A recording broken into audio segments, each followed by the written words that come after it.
저 같은 경우는 조금 달라요. 솔직히 말씀드리면 전 캠핑을 한 번도 해본 적이 없거든요.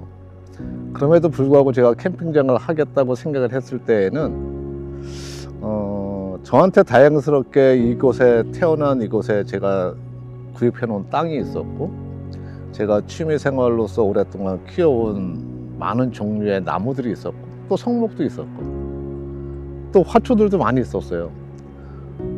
이것들을 활용해서 무엇을 할 수 있을까가 이제 기본적인 자원이 있었으니까 토대가 되었고, 마침 또 이 동네가 남들이 이렇게 막 찾기에 선호하는 마을은 아니었어요. 왜냐면 과거에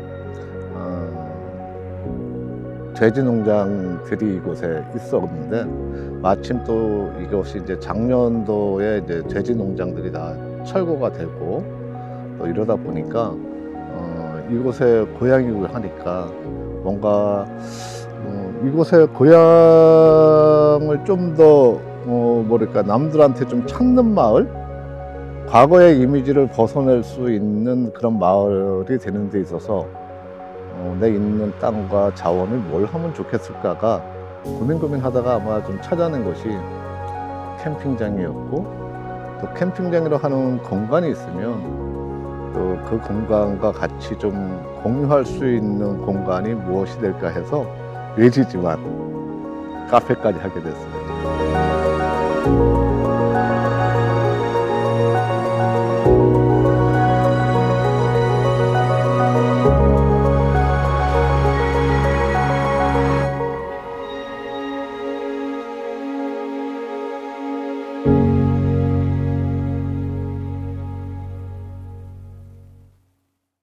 산줄기가 병풍처럼 둘러싸고 계절마다 표정이 달라지며 자연이 살아 숨쉬는 이곳은 강원도 홍천 화촌면입니다.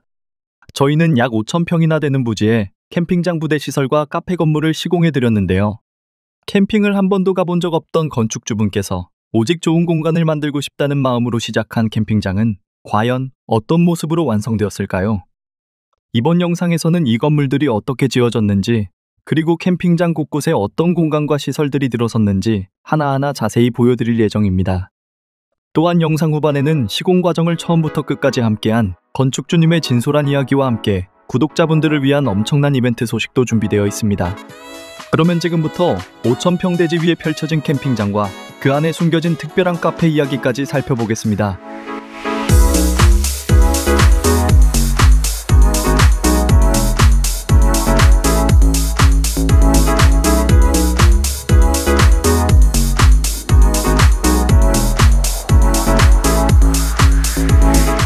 여기만내 캠핑장의 가장 큰 특징은 바로 쾌적함입니다.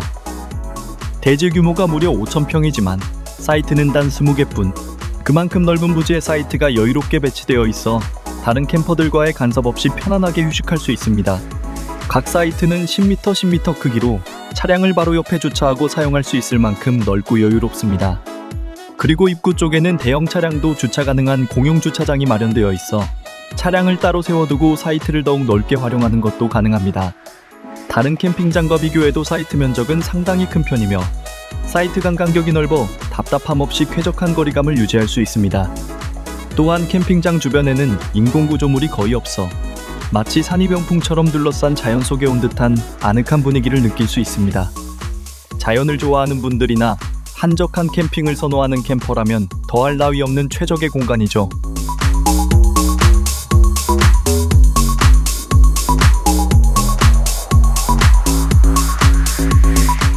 다음으로 캠핑 사이트 구성에 이어 캠핑장에서 중요한 부대시설 건물을 살펴보려고 합니다.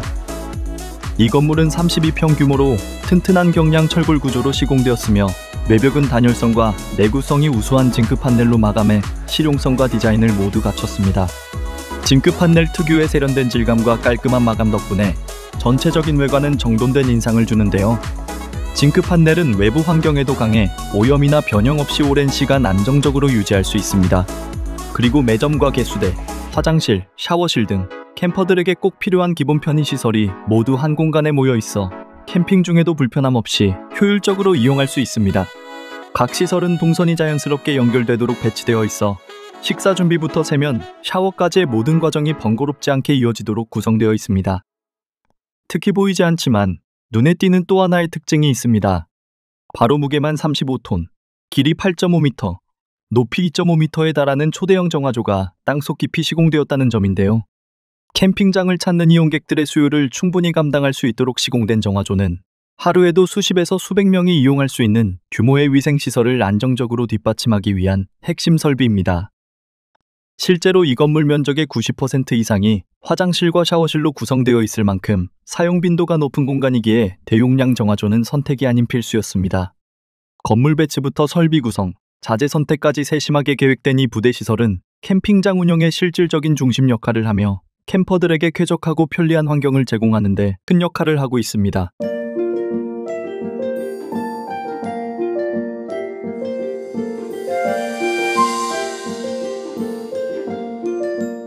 이곳은 캠핑을 하다 필요한 물품을 손쉽게 구입할 수 있도록 구성된 무인 매점입니다. 이곳에 간단한 간식이나 음료, 캠핑 소모품 등 다양한 품목이 준비될 예정이라고 합니다. 외부로 나가지 않고도 현장에서 필요한 것을 바로 해결할 수 있어 캠퍼들에게 실질적인 편리함을 제공하죠. 또한 매점 내부는 편백루바를 사용해 건물 밖에서 봐도 밝은 매점의 모습을 볼 수 있는데요. 라인 조명과 함께 밝고 쾌적한 분위기를 느낄 수 있도록 시공하였습니다. 앞으로 캠핑장 운영이 본격화되면 이용객들의 다양한 요구에 맞춰 품목도 점차 늘려갈 계획이라고 하니 캠핑 중 급하게 필요한 물건이 생기더라도 걱정 없이 이용하실 수 있을 것 같습니다. 매점 공간을 지나면 바로 연결되는 곳이 개수대실입니다. 이곳은 캠핑장 이용객들이 식기나 조리도구를 세척할 수 있도록 마련된 공간으로 쾌적하고 위생적인 사용 환경을 최우선으로 고려해 시공했습니다. 벽면과 바닥은 모두 그레이 색상의 타일로 마감되어 차분하면서도 깔끔한 분위기를 연출하였는데요. 오염에도 강하고 관리가 쉬워 캠핑장처럼 다양한 사람들이 오가는 공간에 잘 어울립니다. 그리고 개수대는 넉넉한 수량으로 설치되어 많은 인원이 여유롭게 사용할 수 있으며 전자레인지도 배치하여 실용성을 동시에 갖췄습니다. 다음으로 살펴볼 공간은 샤워실과 화장실입니다. 이곳은 캠핑장 이용객들이 가장 자주 사용되는 핵심 시설인 만큼 위생과 사용자의 편의성을 최우선으로 고려해 시공되었습니다. 옆 공간과 마찬가지로 내부는 벽과 바닥 모두 그레이 톤의 타일로 마감되어 차분하고 깔끔한 분위기를 연출합니다. 남녀 화장실과 샤워실은 각각 분리되어 있으며 샤워부스는 넓은 간격으로 배치해 쾌적한 사용이 가능하도록 했습니다. 특히 여름철을 고려해 충분한 환기창과 배수 설비를 갖췄고 겨울철에도 문제없이 사용할 수 있도록 온수 공급과 동파 방지까지 꼼꼼히 설계되었습니다. 깔끔하게 정리된 이 공간은 누구나 부담 없이 이용할 수 있도록 배려된 구조이며 작은 공간에도 섬세하게 신경 쓴 시공이 캠핑장의 전반적인 품질을 높여주고 있습니다. 마지막으로 소개해드릴 공간은 창고 공간입니다. 이곳은 온수기와 CCTV 장비 등 캠핑장 운영에 필요한 각종 기계 및 설비 자재들을 안전하게 보관하고 관리하는 역할을 합니다. 외부에서 직접 드러나지 않는 공간이지만 안정적인 시설 운영을 위한 핵심적인 공간이라 할 수 있죠. 정리정돈이 쉽도록 내부는 실용적으로 구성되었으며 유지보수 시에도 효율적인 동선이 확보되도록 계획되었습니다.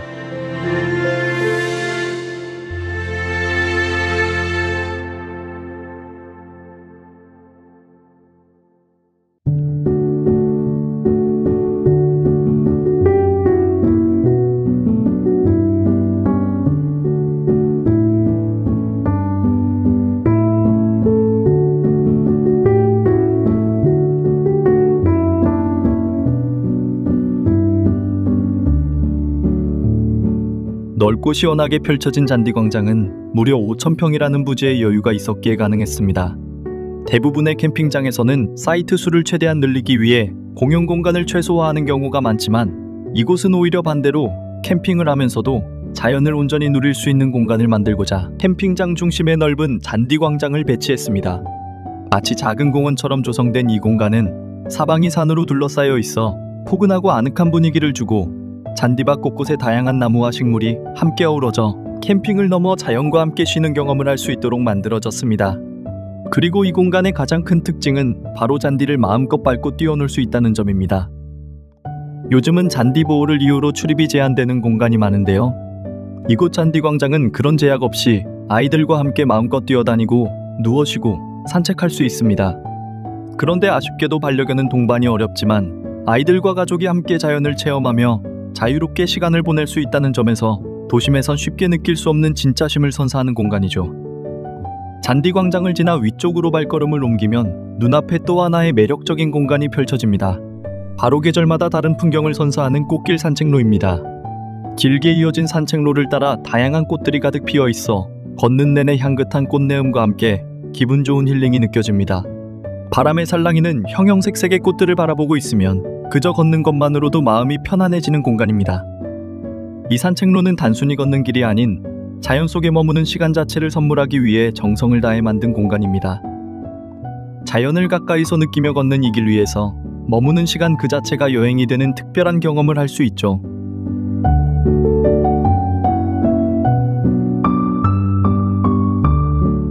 꽃길 산책로를 따라 천천히 걸어오면 그 끝자락에는 조용하고 평화로운 연못과 함께한 정원 공간이 펼쳐집니다. 이 연못은 단순한 조경용 시설이 아닙니다. 지하수에서 직접 끌어올린 깨끗한 물이 지속적으로 공급되어 물이 맑고 투명해 바닥까지 훤히 들여다 보일 정도로 청정한 환경을 유지하고 있습니다.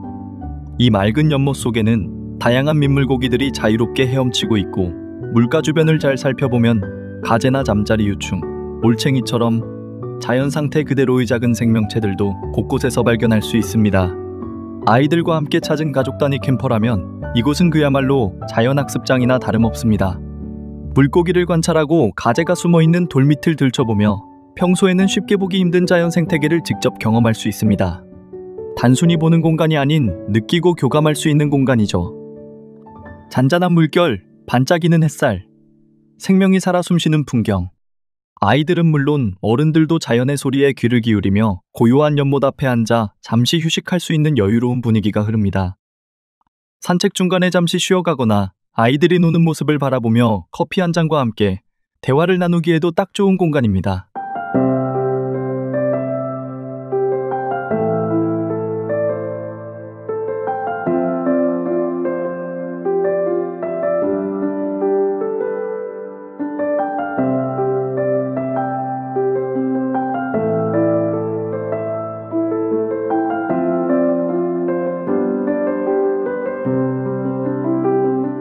정원 앞으로 검은색 외관이 인상적인 건물이 하나 보이는데요. 바로 이 캠핑장의 카페 건물입니다. 단정하고 절제된 실루엣에 깊이감 있는 블랙 컬러가 더해져 자연 속에서 더욱 돋보이는 이 건물은 43평 규모로 구조는 튼튼한 H빔 철골로 이루어졌고 외벽은 샌드위치 판넬을 기본으로 마감한 뒤 루버 강판을 한 겹 더 덧대 모던하면서도 절제된 세련된 외관을 완성했습니다.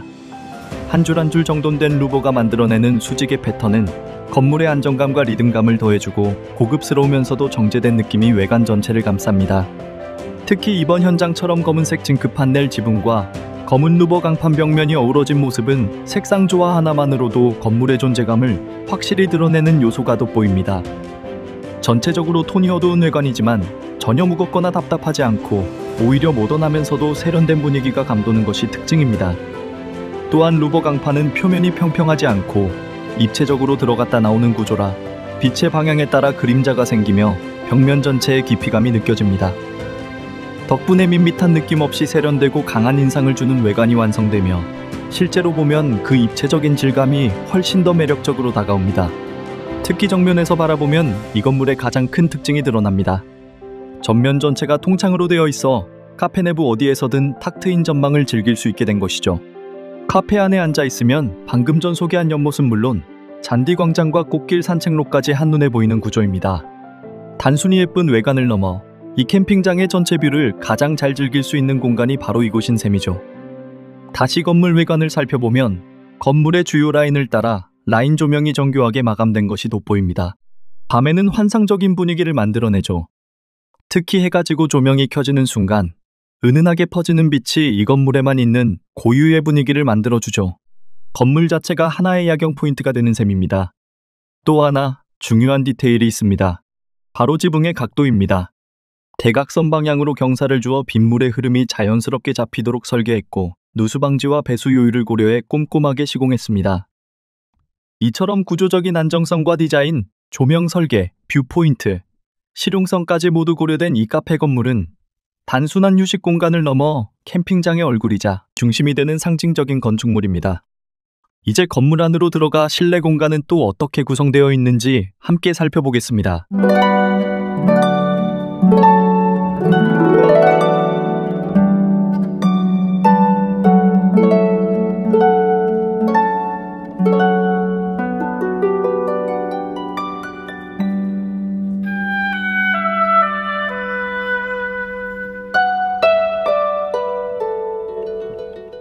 문을 열고 실내에 들어섰을 때 가장 먼저 느껴지는 건 아늑하면서도 편안한 분위기입니다. 전체적인 실내 마감은 낙엽송 합판으로 구성되어 있는데요. 낙엽송 특유의 따뜻하고 은은한 나뭇결 덕분에 공간 전체에 자연스러운 온기와 안정감을 불어넣어줍니다. 합판 특유의 패턴은 인위적이지 않고 시간에 따라 점점 깊어지는 고유의 색감이 공간에 편안한 분위기를 더해줍니다. 특히 벽면 일부에는 바니쉬 마감을 더해 멀바우 원목으로 구성된 의자와 톤을 맞췄습니다. 이처럼 세심하게 통일감을 준 톤 정리는 전체 실내의 조화를 높이면서도 따뜻한 분위기를 유지하는 데 중요한 역할을 합니다. 검은색으로 도장 마감된 천장은 낙엽송 합판 벽면과 자연스럽게 대비를 이루면서도 시각적으로 공간감을 더욱 깊고 안정감 있게 만들어줍니다. 그리고 천장을 보시면 H빔 철골 구조가 그대로 노출되어 있는데요.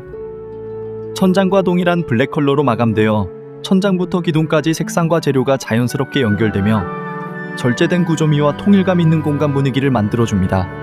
바닥은 600각 사이즈의 연한 그레이 타일로 마감해 전체 공간에 은은한 안정감을 더해줬습니다.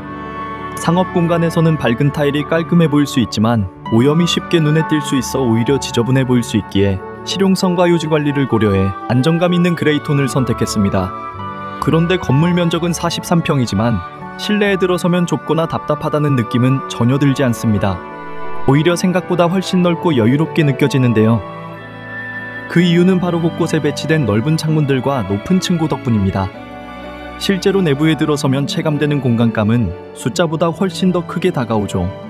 특히 통창과 함께 긴 좌석이 배치되어 있는데 이 자리에 앉으면 잔디광장과 꽃길, 정원까지 탁 트인 전경을 자세히 감상할 수 있습니다. 카페 내부에서 가장 시선을 끄는 공간이자 이 카페의 매력을 대표하는 좌석이죠. 이곳에 앉아있으면 마치 자연 속에 들어와 앉은 듯한 기분을 느낄 수 있습니다. 이 좌석은 멀바우 원목으로 구성된 의자가 설치되어 있어 묵직한 질감과 고급스러운 색감이 조화를 이루며 공간 전체에 안정감을 더해줍니다.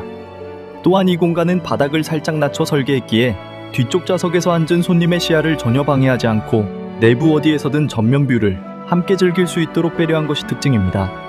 그리고 눈부심 없이 자연을 바라볼 수 있도록 건물을 북향으로 배치하였습니다. 덕분에 햇빛에 방해받지 않고 자연과 어우러진 전경을 여유롭게 즐길 수 있죠. 창밖 풍경과 조화를 이루는 따뜻한 목재 인테리어, 자연광을 가득 담아내는 창 너머의 전망, 그리고 시야까지 고려한 좌석 구성까지 이곳은 앞으로 가장 사랑받는 자리가 될 거라는 확신이 드는 공간입니다.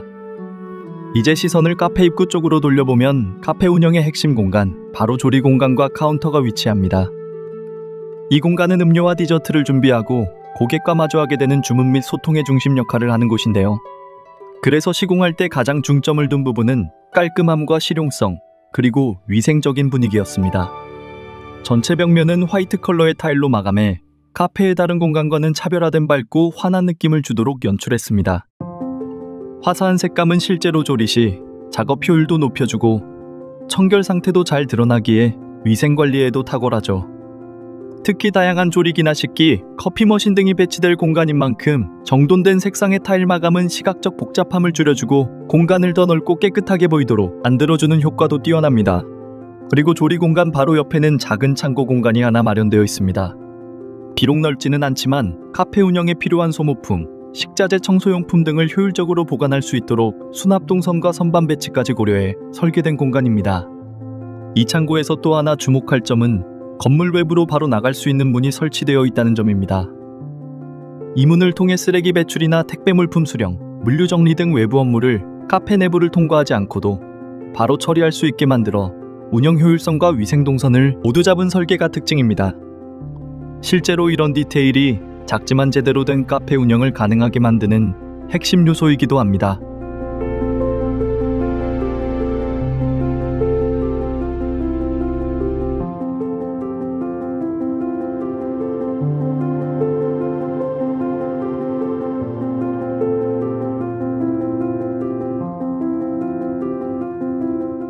화장실 또한 깔끔하게 시공되었습니다. 천장 마감은 편백나무 루바를 사용해 은은한 향기와 따뜻한 질감을 더했고, 베이지 톤의 타일로 마감하여 비록 크지는 않지만 들어섰을 때 안정감 있고 편안한 느낌을 받을 수 있도록 연출했습니다. 요즘은 과거처럼 새하얀 타일보다는 이렇게 눈에 부담 없는 베이지 컬러를 선호합니다. 덕분에 화장실을 이용하는 내내 차분하고 포근한 분위기를 느낄 수 있죠. 또한 남녀 화장실이 군더더기 없이 깔끔하게 분리 배치되어 있어 동선이 효율적이고 사용자의 편의를 고려한 구성도 눈에 띄는 부분입니다. 공간 자체는 좁고 심플하지만 마감재의 질감과 조명의 색감까지 조화롭게 구성된 이 화장실은 작은 공간 하나까지도 정성을 들여 완성된 카페의 분위기를 잘 보여주는 요소 중 하나입니다. 화장실 옆 작은 문을 열고 나가면 건물 뒤편으로 연결된 또 하나의 야외 공간이 나타납니다. 전면부와 또 다른 분위기를 느낄 수 있는 이 공간은 추후 다양한 꽃들을 가꾸고 더 많은 좌석을 마련해 또 하나의 특별한 휴식 공간으로 꾸며질 예정이라고 합니다. 안녕하세요. 보라마 공사하자 구독자 시청자 여러분, 저는 강원도 홍천군 화천면 만내길에 소재한 여기 만내 캠핑장과 카페 하늘꽃의 운영주이자 모성인 이재국입니다. 반갑습니다. 시공업체로 보람공사를 선택하신 계기가 어떻게 되시나요? 보람공사를 선택하게 된 커다란 배경은 HB 철골의 샌드위치 판넬로 건물을 짓겠다고 일단 방향을 정했으니까 거기에 맞는 업체들을 이제 좀 선정을 해야 되겠다 싶었어요. 그래서 사실 이것이 홍천이니까 홍천에 있는 시공업체들이 자천, 타천으로 저에게 이렇게 건축하겠다고 오셨었는데, 제가 생각했던 예산이라든가 이런 것들하고 많이 차이가 났어요. 그래서 이제 좀 유튜브도 좀 열어도 보고 뭐 하다 보니까 보람공사를 보게 됐죠. 그래서 보람공사 건축관 현장들을 몇 군데를 제가 가봤습니다. 그런 현장의 모습에 일단 좋았고, 그 다음에 나의 그 상황들을 솔직하게 다 말씀을 드려서 나는 이런 공간 속에 이런 걸 좀 표현하고 싶고, 이런 예산에 이렇게 짓고 싶다라고 했었을 때 설계도면 쭉 훑어보시고 흔쾌히 그냥 서로 조건이 이해관계가 맞았어요. 제가 어떤 영상에서 보다 보니까 보람공사가 직접적으로 H빔을 제작을 하고 설계를 하고, 그 다음에 거기에 짓는 기초 과정서부터 했던 장비와 시공 과정서의 이런 일체 장비들을 보유하고 있는 거예요. 그러면 굉장히 그 시간적, 경비적으로 절감을 할 수가 있는, 그거 한쪽만의 이득이 아니라 건축주한테도 세이브를 시켜줄 수 있고 시공할 수 하는 시공회사도 세이브가 될 수 있는 측면이 있겠다. 그럼 서로 윈윈할 수, 가격적인 윈윈이 되겠다. 그거는 가격적인 윈윈이 또 품질로도 이어질 수 있겠다라는 관점에서 한번 이 업체를 방문해 봐야 되겠다. 그런데 또 하나 우리 거꾸로 역발상하게 되면 시공업체들이나 이런 사람들이 뭐 자기 집을 선전하거나 해서 광고를 할 때 보게 되면 최종 완성품을 보여주는 거가 대부분이에요. 영상이 되었든 아니면 뭔가가 뭐 사진물이 광고물이 되었든 최종적인 물을 보여주지 과정을 보여주는 데들이 거의 없어요.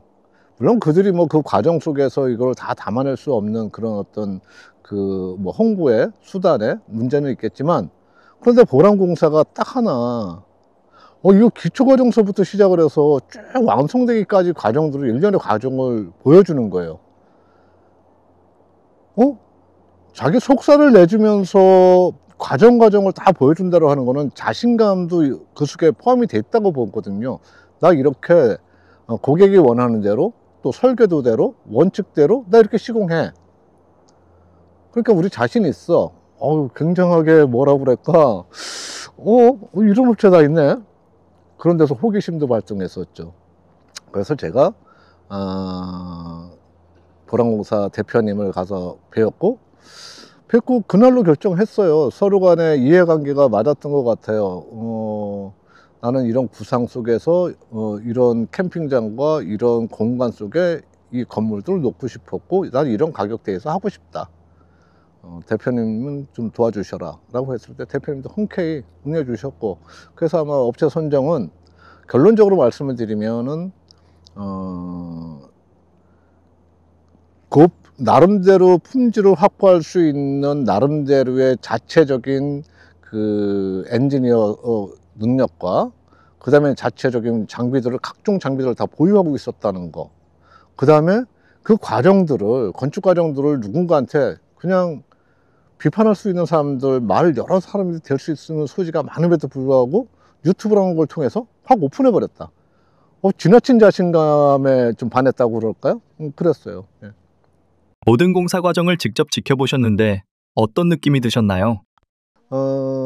보람공사가 일하는 기간 동안에 나름대로 제가 느꼈던, 봤던, 또 뭐 인상 깊었던 이런 보람공사가 좀 있었죠. 근데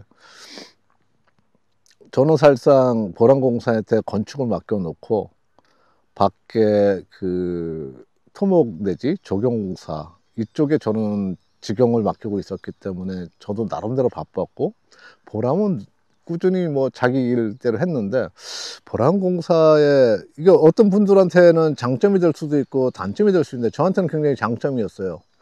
뭐냐면 저는 토목과 조경공사가 꽤 긴 시간 동안 가야 되는 동안에 건축도 그 시간 동안에 옆에서 같이 지켜보면서 서로 간의 대화를 충분히 할 수 있었던 여건도 됐지만, 보람공사의 장점이면서 단점은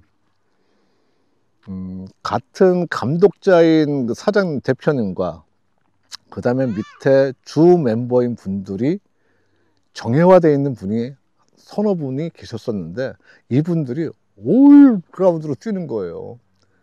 모든 장비 다 토탈로 다룰 수 있고 토탈리를 다 할 수 있는 모습을 치면서 여러 팀이 동시에 붙어서 빨리 끝내는 작업이 아니라 나름대로 그 정예화된 멤버가 주 공정마다 다 치고 나가는 모습들을 봤을 때, 이때쯤이면 다른 팀들이 들어와서 이 내장을 마무리하지 않을까, 뭐 의장 작업을 하지 않을까, 뭐 했는데, 이 멤버가 다 치고 나가는 거예요. 그래서 한편에서 우려도 했었어요. 저 멤버들이 어느 부분은 잘하고 어느 부분은 좀 못하지 않을까 싶어서 사실 내심 걱정되면서 한 번씩 기웃거려도 봤는데, 그거는 뭐 내가 잘못된 생각이었지 않았나.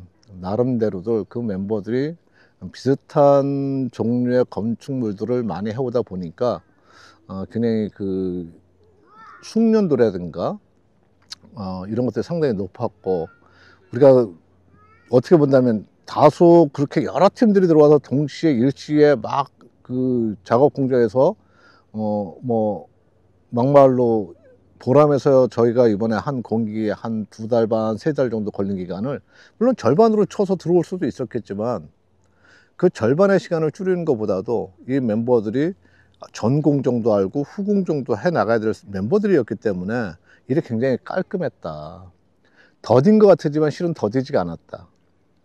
또 과정에서 여러 팀이 들어왔으면 전에 과정에 다른 사람들이 하던 일로 인해서 약간의 하자 문제라든가 보수해야 될 부분들이 다음 팀들이 그거를 해야 되는데, 같은 사람이 계속 이어가다 보니까 일의 연속성과 문제점과 미래에 발생할 문제들이 한꺼번에 연결되어서 가다 보니까 그런 문제 없이 뭐 끝나고 나서도, 그래서 이거 많은 분들이 뭐 보실 수도 있는데, 저 같은 경우 그래요. 하나 요청할 게 좀 있었으면 좋겠는데, 지금 좀 건축 쳐서 갑질 좀 하고 싶은데 갑질할 게 없는 거예요.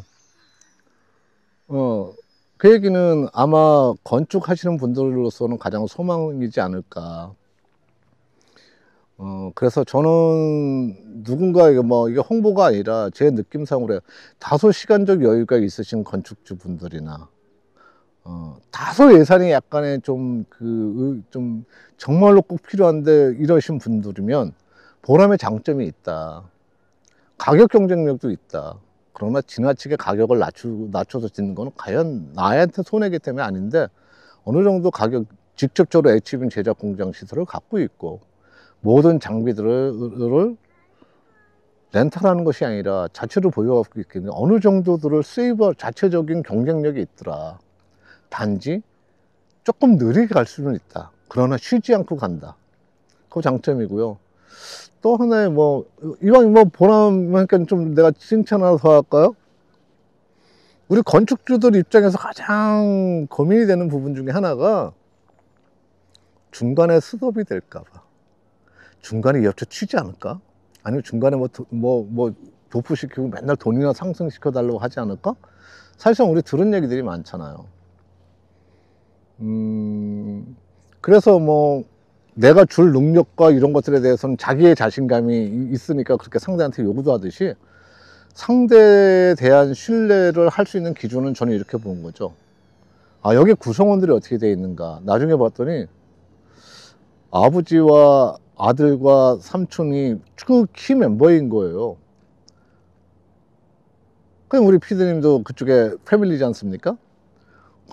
여기서 아버지가 아들과 같이 일을 하면서 사기치고 도망갈 회사가 있을까요? 그래서 안심했어요. 아마 가서 그 회사 대표님한테 여쭤봐야겠지만, 중도 언제 줍니까? 뭐 했습니까? 뭐 그런 거 없었어요. 그냥 제가 이 시점에 드려야겠다 생각하고 지불해 드렸어요. 그게 뭐냐면 신뢰가 있는 거죠. 이 업체는 최소한 도망가지 않는다. 중간에 스톱하지 않는다.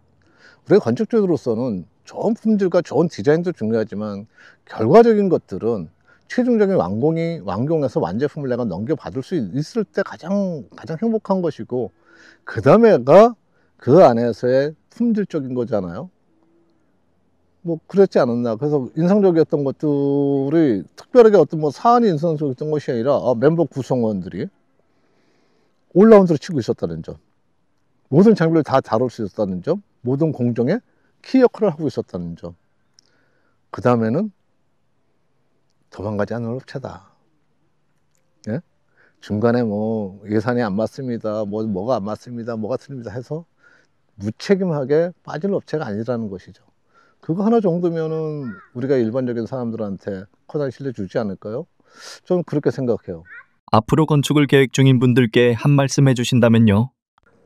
새롭게 누군가가 이제 건축을 해야 된다라고, 또 전 경험자로서 무엇을 참고 해야 되냐고 나한테 와서 묻는다면, 사람들의 마음 속에는 예쁜 건축물의 결과물을 굉장히들 생각하면서 생각할 것 같아요. 그런데 결과물이 나오게 한 과정을 좀 살펴봤으면 좋겠다.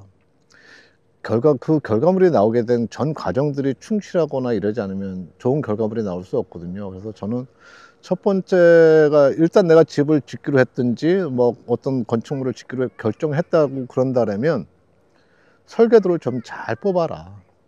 상담을 충분히 할 거 하고 거기서 많은 시간과 고려사항을 충분히 담아줬으면 좋겠다. 또 같이 그곳에서 공간에서 생활해야 될 사람들이면 그분들과도 충분한 의견을 교류를 담아서 그 설계도 안에다가 충분하게 좀 담는 시간을 좀 가졌으면 좋겠다. 그 다음에 들은 뭐 세상에 뭐 여러 가지 건축 방식은 많이 있겠지만, 제가 나름대로 이 철골로서 관리동과 카페를 이렇게 해보니까, 그래서 장단점은 분명히 있습니다만, 저로서는 이제 이 상업적인 건물에 있어서만큼은 공간에 대한 그 활용도가 굉장히 높일 수가 있다. 층고의 조절, 폭의 조절, 그다음 여러 가지 조절면에 있어서 굉장히 그 철골 구조, H빔 구조가 훨씬 좋았다. 라는 거 하고, 그래서 이제 어쨌든 어떤 구조물을 선택하신다면 저는 H빔 철골 구조 추천합니다.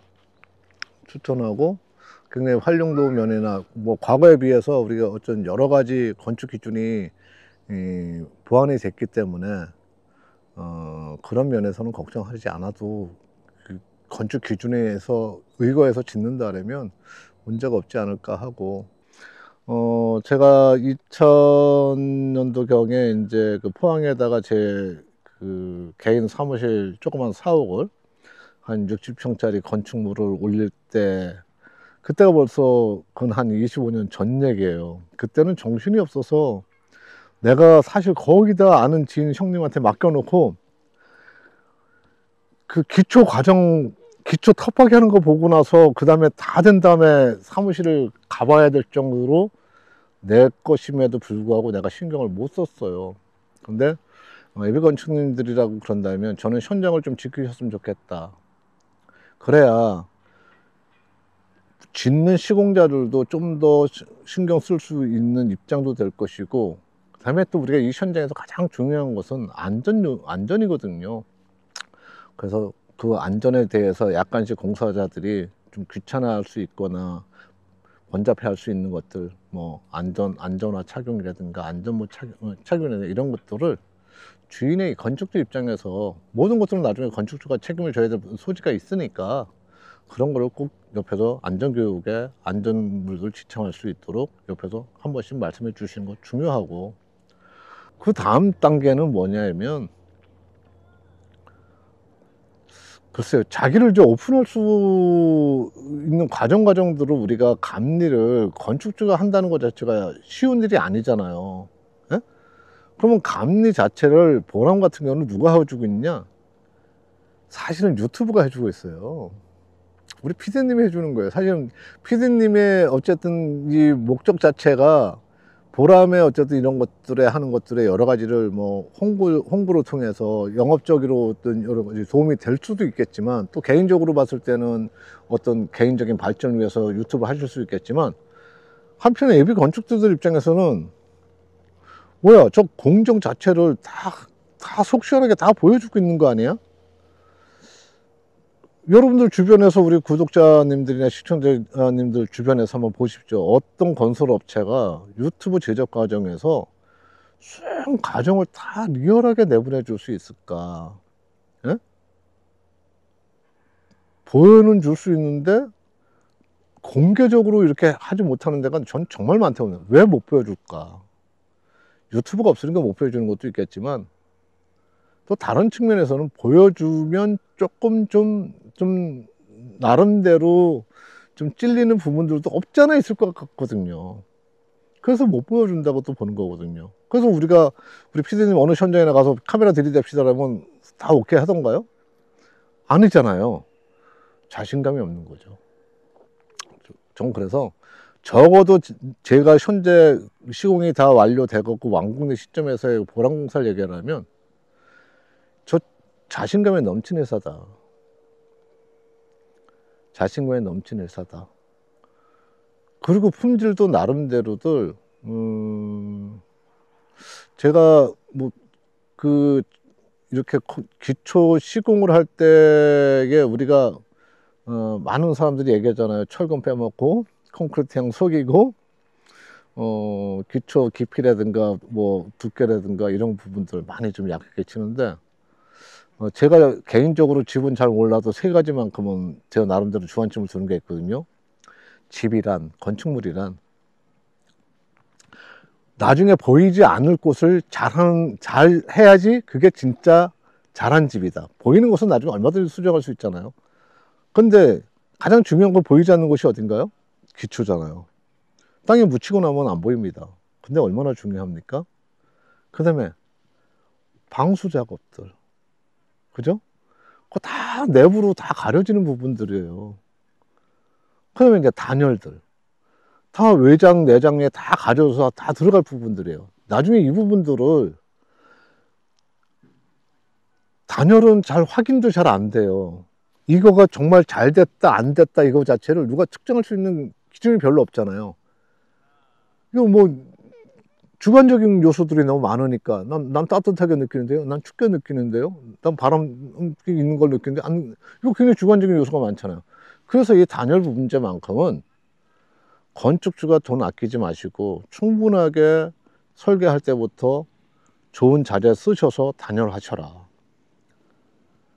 기초 부분 설계도에 충분히 반영해서 기초 부분 확실히 가고, 단열재 부분 확실히 가고, 방수하는 부분 철저히 가고, 그 다음에 나머지들은 정 마음에 안 들면 나중에 인테리어를 다시 하지든 아니면 부분 공사를 다시 해서 얼마든지 바꿀 수 있는 부분들인데, 이 세 가지만큼은 우리가 변경해서도 안 되고 변경하기조차 굉장히 힘든 부분들이다. 그래서 우리 예비건축님들이 다른 공부들 뭐 마감재 뭐 쓸까, 뭐 지붕재 뭐 쓸까, 안에 필름 뭐 쓸까, 뭐 안에 이렇게 뭐 등 뭐 달까, 이 신경 쓰실 거면 그건 얼마든지 나중에 변경 가능한 것들이다. 변경 가능한 거 신경 덜게 쓰셔라.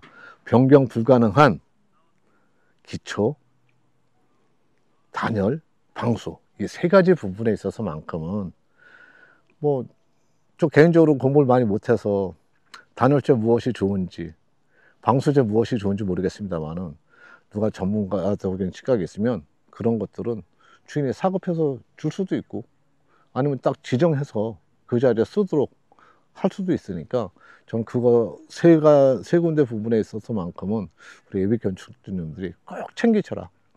나머지 건칠 수 있는 거 그거 좀 마음에 안 들면 건칠 수 있다. 화장한 거지 않습니까? 화장 좀 마음에 안 들면 지웠다 다시 하면 되는데 원판 못 바꿉니다. 기초 단열 방수는 원판이에요. 근데 적어도 제가 시공을 했던 과정 속에서 우리 보람 기초 정말 FM대로 했고요. 단열은 여기가 이제 상업적인 공간이다 보니까 단열은 우리가 시방서대로 중부 일적에 맞는 그 판넬 두께라든가 기타 유리 이런 것들을 썼기 때문에 우리가 뭐 일반적인 어쨌든 단열 기준에 적합할지 특별하게 어떤 이 공간만을 위한 단열을 제가 요구하지 않았고 뭐 단열 이런 부분들 사실 이제 우리가 뭐 펌을 쓴다든가 뭐 할 때 수분들 충분히 공급해주는 기본을 갖고 있는 회사임을 내가 옆에서 봤기 때문에 그런 부분들 방수도 뭐 우리가 나름대로 시공되는 과정을 봤기 때문에 저는 충분하게 보람 뭐 제 기준에서는 그래요. 난 업체 선정 잘했다 라고 생각해요. 예. 그럼 아마 여러분들도 주변에 있어서 누군가 추천하는 것보다는 추천자의 충분한 어떤 의견도 들어보시고 견적도 받아보시고 아마 뭐 그렇다고 보람공사가 어디죠? 의정부인가요? 포천인가요? 주 본사가 그쪽에 계신데 아마 원거리까지는 가기 뭐 하더라도 아마 한 2시간 정도 거리 안에서는 얼마든지 경쟁력과 이런 걸 갖출 수가 있어요.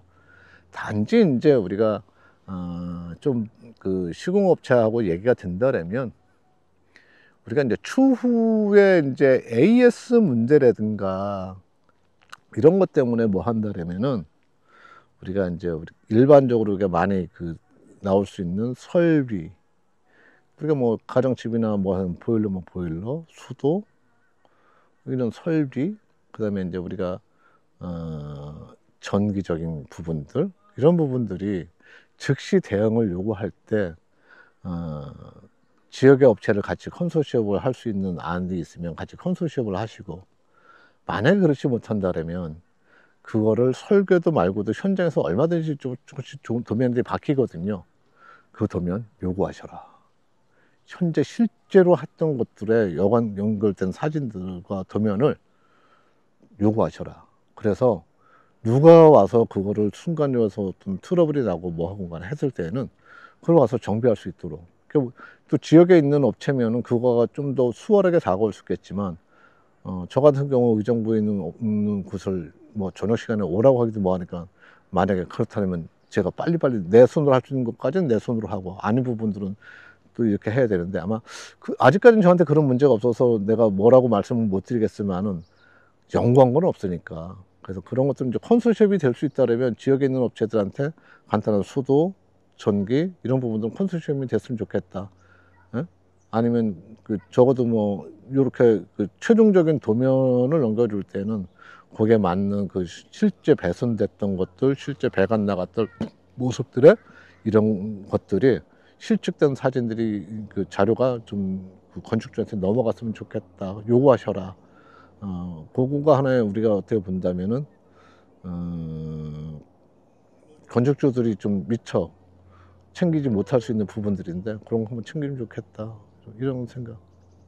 앞으로 캠핑장과 카페 방문하실 손님들께 전하고 싶은 말씀이 있으실까요? 저희 캠핑장과 카페를 찾아주시는 분들한테는 일단은 대단히 감사한 일이고요. 고마운 일이죠. 왜냐면 약간 좀 외진 곳이고 또 아직까지 알려지지 않은 곳임에도 불구하고 와주셨다면 저로서는 굉장히 감사한 일이고, 내가 공간을 관리하고 공간을 다듬는 머슴 같은 사람으로서 굉장히 뿌듯하거든요.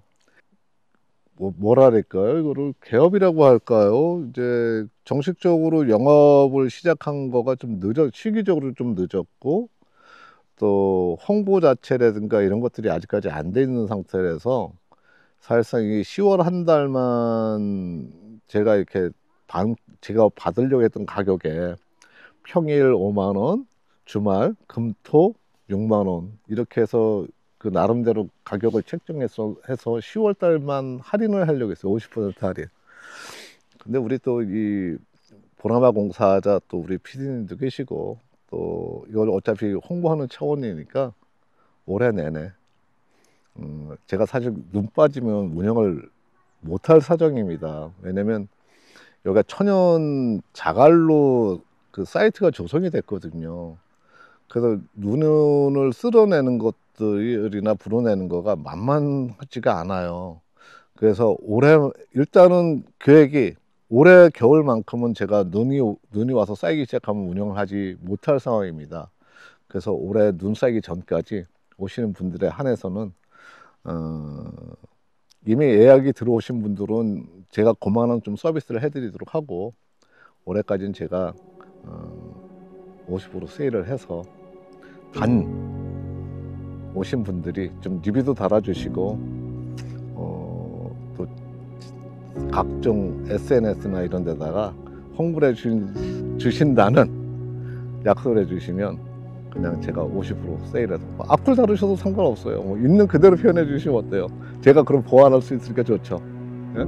그래서 어쨌든 여기에 대해서 이것이 발전할 수 있고 알려주려고 그러면은 많은 분들이 방문을 해 주셔야 되고, 방문해 주신 다음에 그거가 어쨌든 간에 저한테 피드백이 돼줄 때 이 공간에 대해서 내가 어쨌든 무엇을 더 보완해 드는지, 무엇이 부족한지를 알아야 내가 또 찾는 고객님들이나 이런 분들한테 더 나은 서비스를 할 수 있거든요. 저한테 호평 좀 해주세요. 오셔서 제가 세일해 드릴 테니까 호평해 주세요.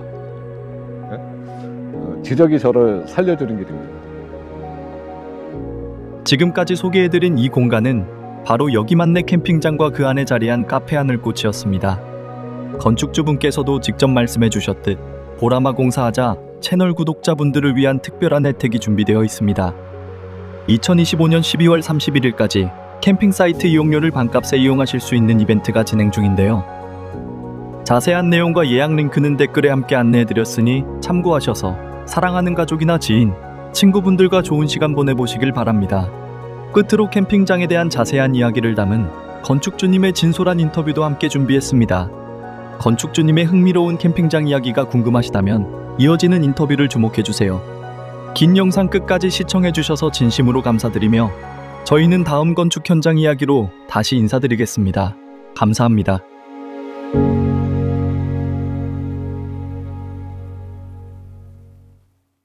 (5,000평이나) 되는 이 넓은 부지는 어떻게 선택하게 되셨나요?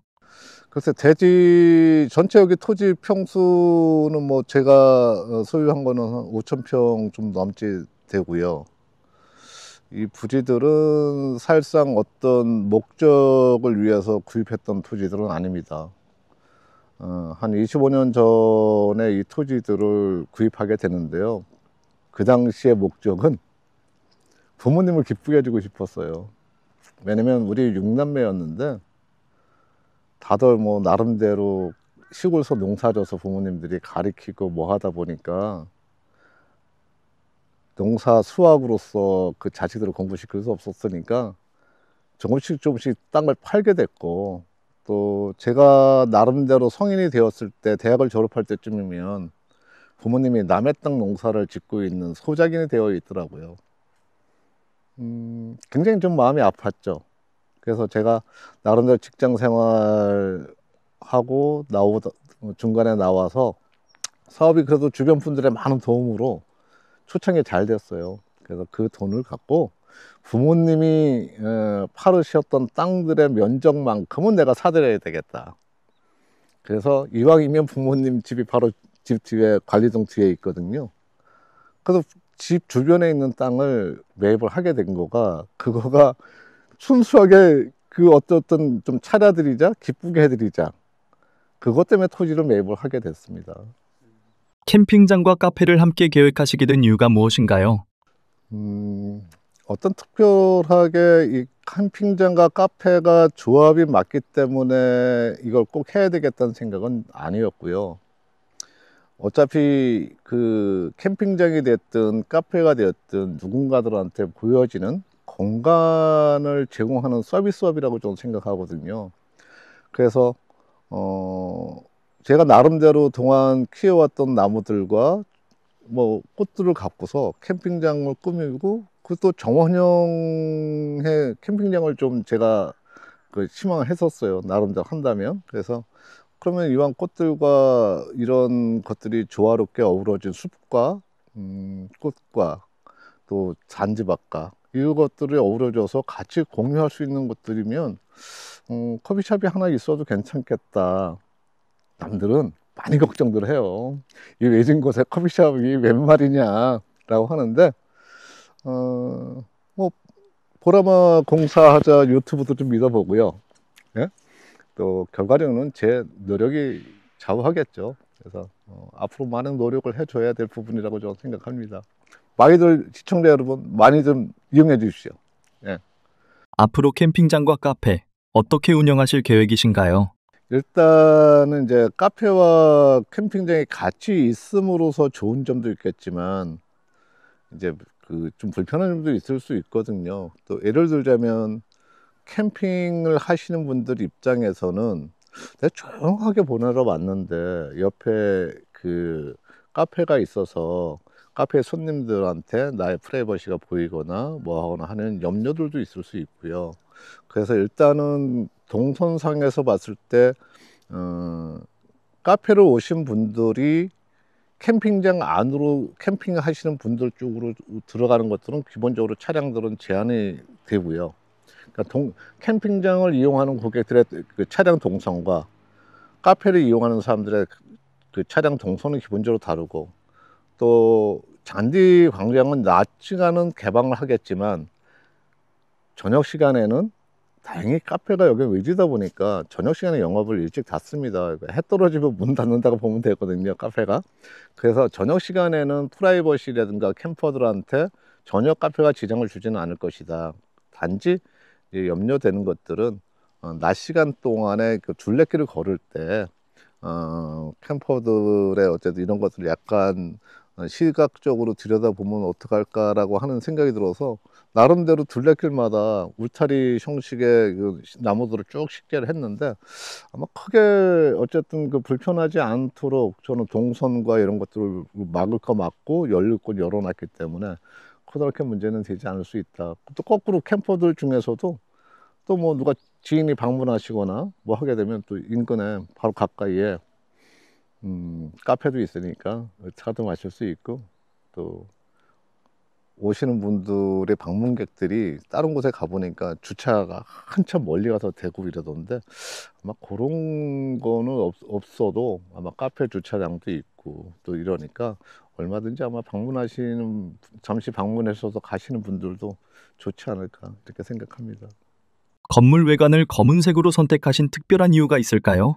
어떤 분들이 이제 저한테 이제 그 카페가 됐든 관리동이 되었든 왜 검정톤을 썼는지가 궁금하신 분들이 덜어 있고 또 왜 외관 자체를 뭐 진급 판넬로 해서 끝냈느냐. 첫 번째 진급 판넬을 끝낸 원인은 뭐 저는 간단합니다. 예산이 적정했고요. 그래서 가장 그 관리동이라든가 그 카페에 맞췄을 때 굳이 내가 건물에서 어떤 찾는 디자인적인 것들은 가미는 했지만 소재로서의 어떤 미적인 감각을 내가 찾으려고 노력하지는 않았습니다. 왜? 바깥에서 주는 공간을 나는 보여주고 싶지 그 자체 내부에서 보여주는 공간은 큰 의미가 없겠다. 왜? 그런 미적인 감각과 좋은 소재를 쓴 건물들은 도시에 정말 많거든요. 내가 그분들과의 차이점이라고 한다면 바깥의 일부 공간이거든요. 그 공간에다 내가 그만한 투자를 한 푼이라도 더 하는 게 낫지, 건물 자체에 어쨌든 소재가 됐든 벽체가 됐든 것은 아니었다. 근데 거기에 가장 적합한 거가 진급 판넬이었다, 제 기준에서. 그래서 저는 진급 판넬을 선택을 한 것이고, 색상 자체는 우리 검정색 이러면 호불호가 좀 있는 색상이기도 하지만 사실상 관리하는 데 있어서도 만만치 않습니다. 색상이 가만색이라고 하는 거는 먼지도 잘 탈 수 있고요. 또 그래서 우리가 멋쟁이들의 어쨌든 색상이라고 하기도 하는데, 사실 멋쟁이가 되려면 시간이 좀 있어야 되거든요. 이 건물도 역시도 제가 검정색으로 갔던 데 요인은 제가 좀 관리를 부지런히 할게라고 하는 의미도 담겨져 있고, 그냥 좀 뭐라고 그럴까요, 좀 무게감도 좀 있고요. 그래서 전 두 가지입니다. 그래, 좀 부지런하게 내가 청결하게 좀 하는 데 있어서가 무게감과 이런 것들이고, 또 어떻게 본다면은 이 공간에서 가장 중요한 것들을 제가 고려를 할 때, 왜 사람들이, 많은 분들이 와서 지금 저한테 관리동과 카페 위치를 바꿔서 짓지라고 하시는 분들이 많습니다. 야, 전망은 내려다보는 거, 관리동 쪽에서 내려다보는 거가 더 카페는 위치가 맞지 않아? 그래서 관리동하고 카페 위치가 좀 바뀌었더라면 더 좋았겠다는 분들이 많아요. 그런데 저는 이 공간을 내가 가장 생각할 때 햇빛과 그림자라는 두 요소, 그 다음에 가려져야 될 곳과 좀 트여야 될 곳의 그 두 요소, 그 네 가지 요소를 갖고 제가 나름대로 공부하는 건 없지만 좀 봤던, 시각적으로 봤을 때 고려를 했어요. 그래서 관리동이라고 하는 곳에서는 물을 많이 다루니까, 좀 습하니까 저 부분들은 좀 공기도 잘 통하면서 좀 햇빛도 좀 많이 받아야 되겠다 싶은 공간에서 약간 위쪽으로 배치를 했고, 카페는 내가 바깥의 공간을 누군가한테 보여주겠다고 하는 공간이니까 기껏 잘 줘놓고 햇빛이 창으로 쫙 들여다 비치게 되면 시각적으로 눈이 부셔서 밖을 내다볼 수 없으니까 다시 그 창에다가 블라인드를 하거나 뭐 해야 되는 영향을 줄 수도 있더라, 다녀보니. 그래서 북쪽 방향으로 방향을 놓은 겁니다. 얼마나 잘했는지 몰라요. 그래서 여름의 해는, 지금 현재 위치의 카페에서 여름의 해는 2시 반이 넘어야 지금 맨 밑에 창가에 빛이 들어오기 시작하거든요. 그럼 2시 반이면 또 그 카페 같은 경우는 피크 타임이 될 수 있어서 해가 넘어가는 방향이 1시 방향이니까 그쪽 방향에다가 보시다시피 높은 메타스퀘어 나무와 단풍나무가 식재가 되어서 그 햇빛이 저 나무의 그림자를 져줘서 그 시각적으로 카페에서는 아픈 트였음에도 불구하고 그 나무의 그림자들이 창으로 들어왔기 때문에 빛이 안 들어오는, 그런데 앞은 다 트였는. 그래서 첫 번째는 햇빛과 그 그림자로서 내가 자연적인 커튼을 쳐줬기 때문에 시각적으로 전혀 눈부시지 아니한 그 방향을 제가 설정한 거고요. 또 그러면서도 또 뭐 제 욕심입니다만은 좀 보여주기 싫은 공간들이 있잖아요. 예를 들자면 시골이니까 산수가 있다든지 옆에 나와 관계없는 분들의 어떤 이런 공간들이 아직까지 정리가 안 된 모습들이라든가 이런 공간을 가리기 위해서 마금과 트임을 같이 줬던 공간이다, 이렇게 봐요. 그래서 아마 이제 다른 분들도 이런 공간을 생각하실 때에는 여러 가지 그 남향이다 뭐하다 이런 것도 하지만, 상업적인 공간은 남들이 와서 볼 수 있는 시각적인 것들을 고려한 방향 선택을 고려하시는 것들도 좋지 않을까. 저는 그래서 왜 북쪽 방향으로 또 카페를 좀 낮은 곳, 좀 관리동보다 낮은 곳에 위치했는지에 대해서는 햇빛과 그림자를 좀 고려하다 보니까 위치를 좀 이렇게 놨는데, 저로서는 잘했다고 생각을 해요. 잔디밭이 인상적인데 실제로 방문하면 잔디를 마음껏 밟아볼 수 있나요? 그럼요. 왜냐면 물론 이제 보여지는 것도 있고 관리 측면에서는 밟는 거가 상당히 조금 나쁠 수는 있습니다만은, 보여져서만은 그 소비자들이나 오신 분들한테 별로 저는 좋지 않다고 생각을 해요. 그래서 저는 개방해 놓고 밟아라. 대신 내가 열심히 좀 보수할게. 그런 생각이에요. 예. 그래서 개방하고 들어와서도 걷고 아이들이면 뛰어놀고 어른들도 자유롭게 뭐 캠핑이 됐든 뭐가 됐든 오시게 되면 돗자리도 깔고 앉을 수 있도록 이렇게 할 거예요. 캠핑은 해보고 싶은데 장비가 없으면 어떻게 해야 하나요? 텐트도 대여해 주시나요? 저희 캠핑장 같은 경우에는 에어 텐트 한 2개 정도가 준비가 돼 있으니까 그냥 어느 날 갑자기 캠핑을 한번 하고 싶은데 아니면 야외에서 한번 하고 싶은데 한다면 예약을 주시면 저희가 텐트 렌트비는 받고요. 또 뭐 자야 되겠다면 침구류까지 제공을 해서 일정 비용을 받고 대여해 드리고 있습니다. 네. 이번 공간 조성에 30억 가까이 투자하셨다고 들었는데 사실인가요? 사람들이 이제 많이 물어요. 이거 공사비는 얼마나 들어갔는지, 땅값은 얼마나 들어갔는지, 뭐 하다못해 조경한 나무값서부터 궁금하신 분들이 굉장히 많아요. 근데 그래요. 이거를 제가 이제 크게 좀 나눈다라면, 토지는 제가 25년 전에 어쨌든 부모님이 기쁘라고 산 거기 때문에 토지 구입비는 일단은 빠져도 되는데, 만약에 이거를 내가 요 땅에다가 이번에 캠핑장을 하기 위해서 만약에 했다라면 이 지역의 부동산 하시는 분들이 또 욕하는지 모르겠다.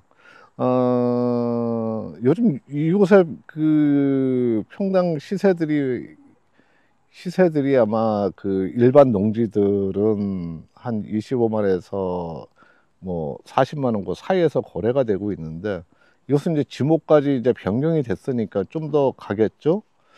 그러니까 예를 들자면 뭐 이게 5,000평 가까운 부지니까 대략적으로 토지 비용들은 나왔을 것인데, 제가 이번에 공사할 때 금액에서는 전용비만 있으니까 일단 지목 변경에 따른 농지 전용에 따른 그 비용이 이제 좀 꽤 많이 들어갔겠죠. 공시지가의 30%입니다. 이제 그거가 비용이 좀 들어갔고, 두 번째들은 이제 토목 공사를 해야 되니까 어쨌든 토목 공사비에 이제 나무 조경들을 했잖아요. 그러니까 이 나무값들은 뭐 나무값이 하나가 얼마다라고 말씀드리는 거는 좀 아니 맞고요.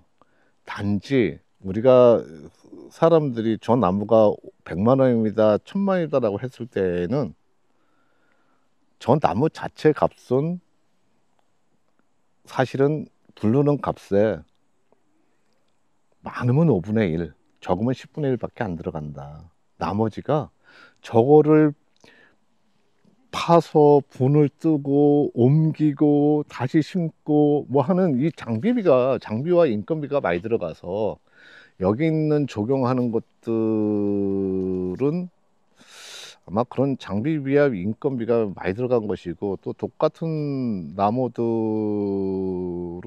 많은 것들은 한 20년 이상 제가 키운 것들이고, 기타 이래서 이제 건축물은 또 요즘 뭐 대부분 평당 이거는 건축주들이 어쨌든 자기의 어떤 투자할 수 있는 예산 범위 내에서 있지만, 그래도 예를 들면 H빔 철골 구조의 샌드위치 판넬로서 뭐 어떻게 기본적으로 하겠다라면 요즘 그런 시세들이 뭐 조금만 알아보시면 알잖아요. 기본이 뭐 한 6, 700 정도는 줘야지만이 또 짓는다고 하니까, 그런 거 했을 때 감안했을 때 저는 토지를 빼고 나서도 꽤 많이 들어갔어요, 생각보다도.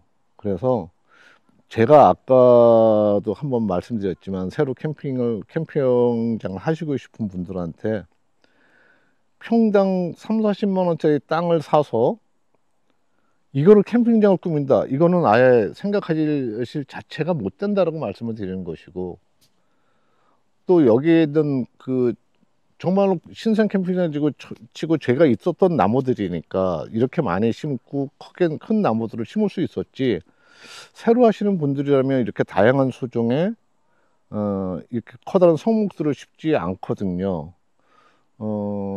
그래서 이렇게 아마 조성을 하시려면은 아마 기존에 갖고 있었던 것들이 없다라면 뭐 그냥 30억이 뭐야, 한 4, 50억 들어야지만이 이런 나무들과 이런 거와 기존에, 저에게는 뭐 미리 준비되어 있던 갖고 있던 돌도 많았고 나무들도 많았고 꽃들도 많았는데, 사실 저의 입장에서 소소하게 보게 되면 나무값이 더 많아요, 꽃값이 더 많아요. 이러면 남들은 꽃은 낮게 심어져 있으니까.